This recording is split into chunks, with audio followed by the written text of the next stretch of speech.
Bonjour. Dans cette vidéo, je vais vous apprendre à utiliser OpenIA, donc directement dans le VS Code, dans notre éditeur de code VS Code.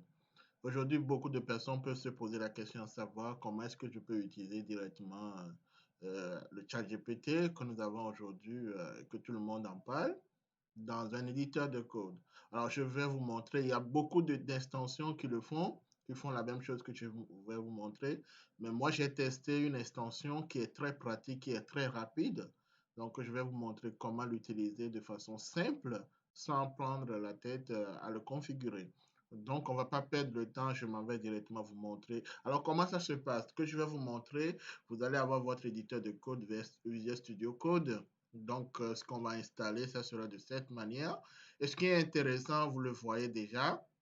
Alors, on aura la partie New Chat. Donc, on aura le VS Code Chat, donc, qui est basé sur la version 3.5 Turbo. Donc, on aura pour faire la conversation pour un ingénieur, un développeur, un data ingénieur ou un architecte. Donc, on a plusieurs formats. Donc, 4 formats ici essentiels qui vont vous permettre de travailler. Donc, j'ai fait un exemple. Donc, vous voyez, quand on arrive sur l'interface, on a la possibilité. Donc, je lui ai dit, peux-tu m'aider ou peux-tu m'écrire une lettre de motivation? Il me dit, bien sûr. Donc, pour pouvoir écrire une lettre de motivation, il a besoin des informations. Donc, les informations, je lui donne juste un exemple. Je dis Dev Python, 3 ans dans une boîte X, ingénieur computer, 2 ans dans une boîte Y en France. Donc, il me donne, vous voyez, de façon lisible et claire, il me donne ici une lettre de motivation, candidature au poste de développeur Python. Bonjour, madame, messieurs. Donc, il me donne toutes les directives. Donc, vous pouvez adapter. Et ce qui est bien, vous allez remarquer que lui-même, il a intégré quelques bases de connaissances ici. Il dit il a utilisé la bibliothèque Python telles que NumPy, Panda, Matplotlib, Scikit-learn. Et il est allé loin pour voir les intégrations des outils comme Docker, Jenkins pour gérer les versions de code source et automatiser les tests. Très bien. Donc, ça vous permet de voir, OK, lorsque vous avez l'extension, si vous n'arrivez pas à vous connecter sur OpenAI directement au ChatGPT dans un navigateur, si beaucoup de personnes l'utilisent, vous pouvez passer par cette méthode. Donc, je m'en vais vous montrer comment arriver à faire ceci. Donc, vous avez deux choses. Donc, la première des choses, il faut que vous installez d'abord votre éditeur de code Visual Studio Code. Et une fois que vous l'avez installé, vous venez ici. Donc, vous allez avoir l'extension. Donc, vous allez avoir comme ça, vous venez ici. Donc, la partie extension, vous écrivez, dans votre extension, vous écrivez VS Code. Donc tiret de 6, OpenAI. Donc, vous avez le nom comme ça. Donc, moi, je l'ai. Une fois que vous finissez, vous l'installez, ça serait comme ça. Alors, comment on va l'utiliser? Donc, une fois que vous l'installez, vous allez voir quelque chose en bas qui est écrit OpenAI. Donc, pour pouvoir l'utiliser. Donc, il y a deux manières d'utiliser. Vous avez la possibilité de l'avoir directement ou vous cliquez sur votre clavier. Donc, vous allez utiliser 3 touches. Il y a la touche, je le mettrai ça en commentaire, tout ça. CTRL, SHIFT et P. Donc, vous avez CTRL, SHIFT, P. Donc, vous allez voir, vous pouvez mettre le commentaire que vous voulez ici. Moi, je vais utiliser VS Code, donc OpenAI. Donc, c'est ici dit afficher VS Code OpenAI. Donc, quand je clique comme ça m'amène cette fenêtre. Mais ce n'est pas la seule chose qui va permettre de travailler. Il va rester maintenant l'API qui va nous servir. Donc, on vous donne toutes les informations ici, les informations dont vous avez besoin pour pouvoir utiliser. Donc, pour utiliser l'API, vous avez en bas ici, quand vous cliquez ici, il vous demande d'entrer votre clé API. Donc, la clé qui va vous servir à pouvoir vous connecter directement avec l'API sur le chat GPT. Alors, comment procéder? Ce n'est pas difficile. Je m'en vais vous montrer comment vous pouvez procéder pour avoir cette clé. Alors, il faut savoir que cette clé, vous pouvez l'avoir gratuitement pour 18 $. Quand vous finissez la version gratuite, il faut que vous payez. Alors, comment est-ce qu'on procède? Vous venez dans votre navigateur, vous écrivez seulement OpenAI, donc .com. Une fois que l'ouvrez, votre navigateur dans votre navigateur, le site OpenAI. Alors, on va aller dans là-bas. Donc, ici, on a les fenêtres. Donc, moi, je vais aller ici, au niveau des développeurs. Donc, dans les développeurs, je clique et je viens en bas, je prends l'API. Donc, la partie, la référence de l'API. Je clique sur la référence de l'API. Si vous avez un compte, ça va se connecter directement sur votre compte.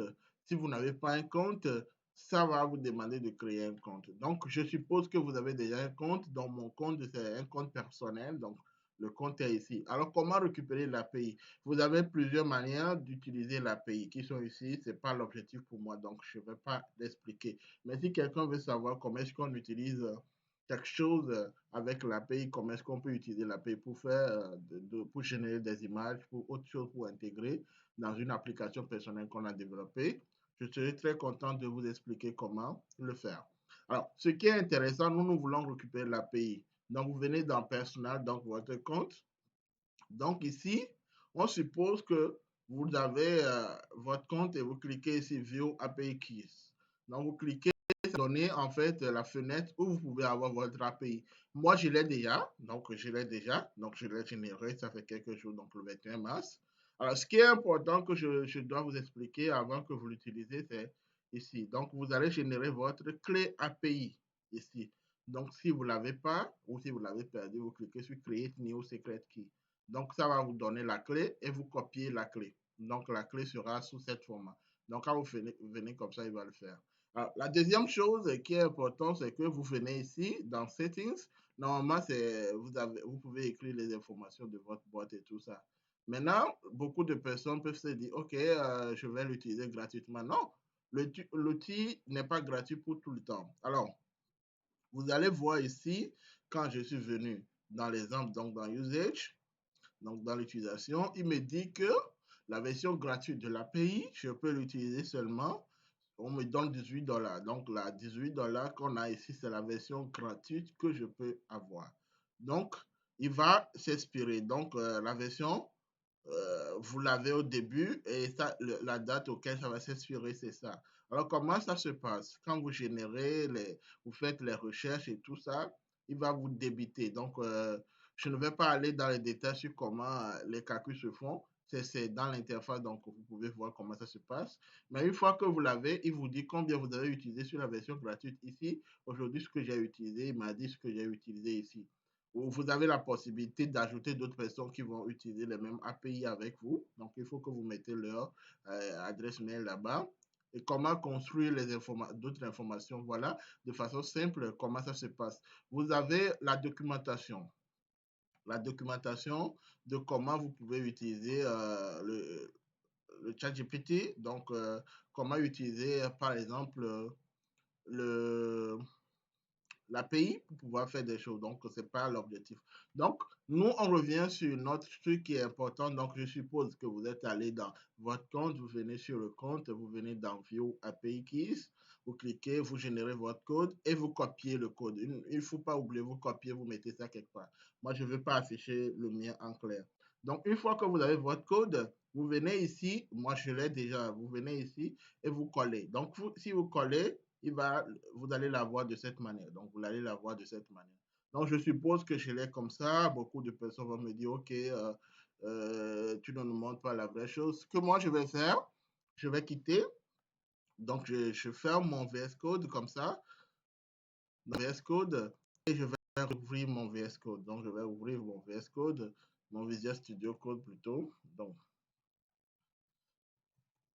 Donc, je vais rouvrir mon Visual Studio Code.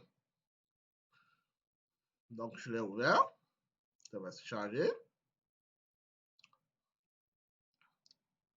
Donc, ça s'est chargé, mais on attend que les fenêtres arrivent. Donc, quand vous l'avez, c'est ça. Au début, c'est ça. Moi, je vais chercher ce que j'ai installé. Donc, je clique sur CTRL Shift P. Donc, CTRL Shift P, je vais afficher VS Code. Donc, je l'ai ici. Donc, une fois que je l'ai, j'ai les informations ici. Je vais commencer par faire un chat.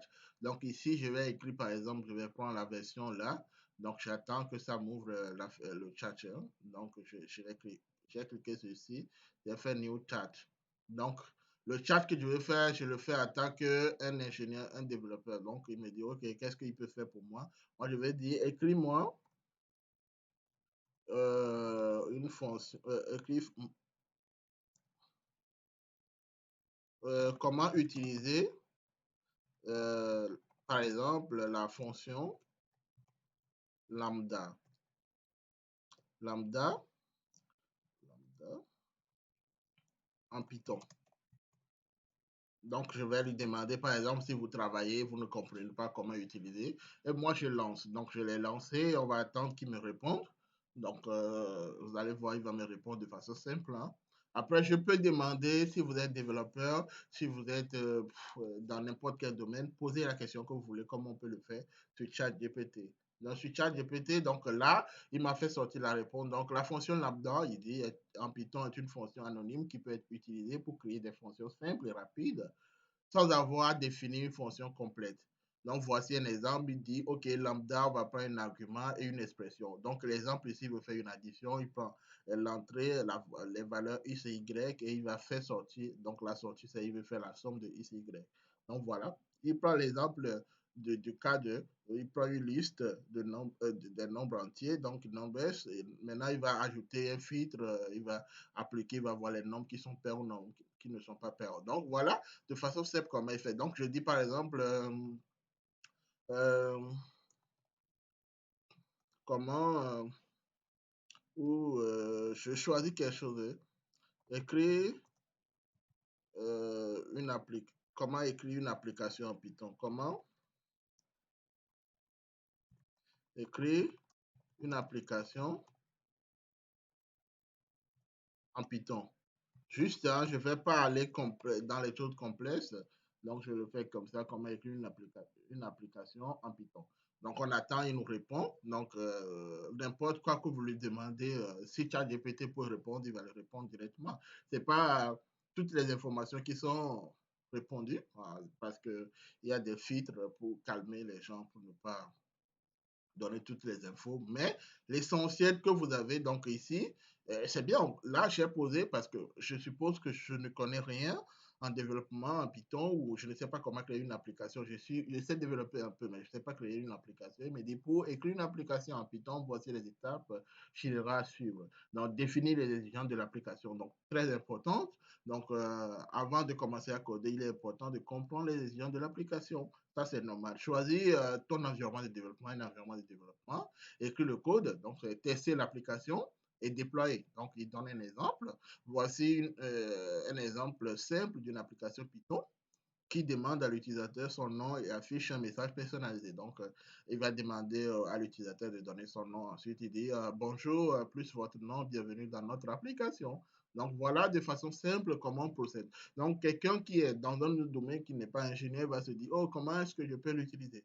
Je suppose maintenant que vous n'êtes pas ingénieur et vous voulez suivre. OK, je dis, je vais écrire un modèle de CV. Tu peux m'aider à écrire un modèle de CV.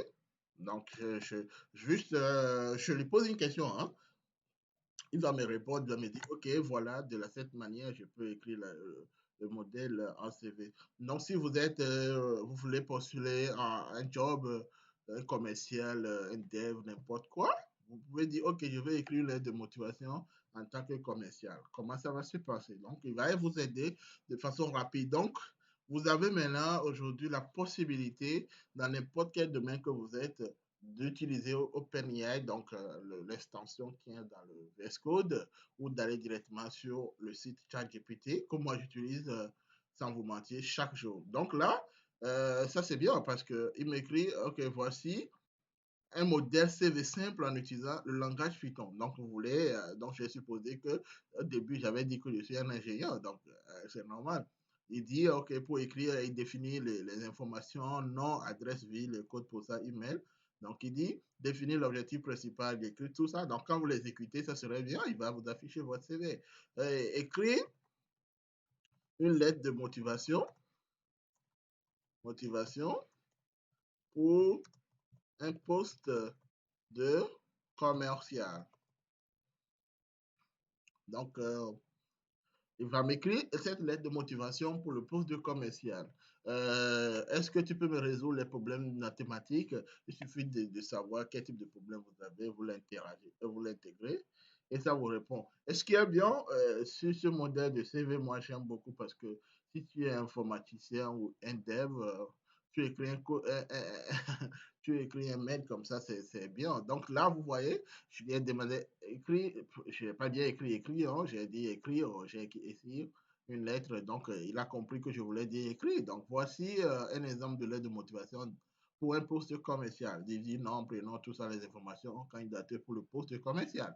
Madame, Messieurs, je suis très intéressé par le poste de commercial que vous avez récemment publié sur votre site. Je suis convaincu que mes compétences en vente, et c'est bien. De façon simple, dans quelques secondes, vous avez votre lettre de motivation et vous l'agencez en fonction de vos compétences, en fonction de ce que vous avez vu dans le passé ou ce que vous désirez faire pour pouvoir convaincre plus rapidement votre entreprise. Allez, j'espère que cette vidéo vous a plu. N'oubliez pas de liker, de partager et de vous abonner plutôt pour avoir plus de vidéos que je ferai sur l'intelligence artificielle, sur le développement et d'autres domaines que vous allez voir. Alors, n'oubliez pas, c'est l'utilisation de ChatGPT dans VS Code.